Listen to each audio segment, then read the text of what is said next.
Hey, I'm Silvana Roche. I'm an executive coach, and today I want to talk with you about how to build close and trusting relationships with people in your team so that it leads to optimal performance. So, in order to share these 4 tips that I have for you, let me tell you a story of a client that I helped in doing this recently. So, this is a senior leader at a tech company in New York City, and I had been working with him for a while. And in the course of our work, he had a round of feedback done where he could hear more about how he was showing up for the people on his team.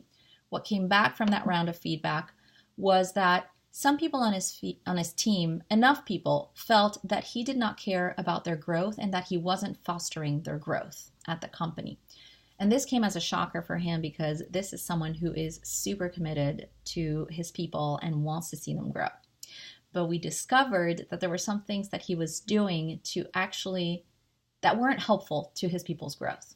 So we had him work on 4 things that were the following. The first thing we had him do was stop giving people answers when they came to him with a problem that they couldn't solve. So he was the kind of person that wanted to show up for people, just tell them what to do, send them with an answer, and then everybody feels good in the moment. The problem with that was that people weren't being forced to stretch themselves because they always knew that they could go to him and he would give them the answer.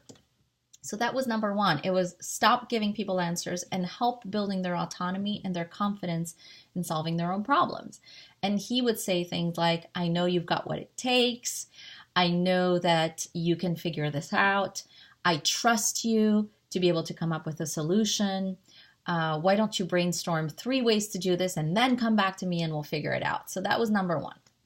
Number 2 was for him to become curious of them, to allot a little bit of time to find out about their dreams, their goals, where they felt like they needed a little bit of extra support, what they had excelled in the past, what they were most proud of. So that would allow him to also know where he could be supporting them. Number 3 was for him to start bridging relationships between the people in his team. So if someone came to him and said, I want you to help me because I've got a problem that has to do with X, he would say, hey, Melinda has done a lot of stuff with X in the past. She has a lot of experience in that, and she can actually help you solve this. So we'll bring her into our next one-on-one for a little bit, and she's going to help you brainstorm on this. And then the 2 of you can go work on that together. And then number 4 was for my client to start using feedback conversations as a way to build up the relationship, instead of having feedback conversations be something that's awkward or stressful or what have you. And I actually have a video in a blog post for how to use feedback conversations as a way to build up relationships. And you just have to go to my blog and look for Stop Using the F Word. That's the title. So there you have it, 4 steps, 4 things that you can do in order to help build stronger relationships with people in your team. The first one is to give them autonomy and confidence, send them off to solve their own problems.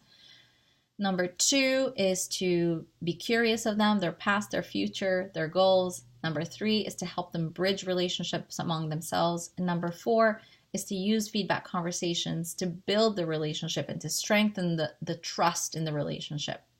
If you want to read more about this, there are 2 great books.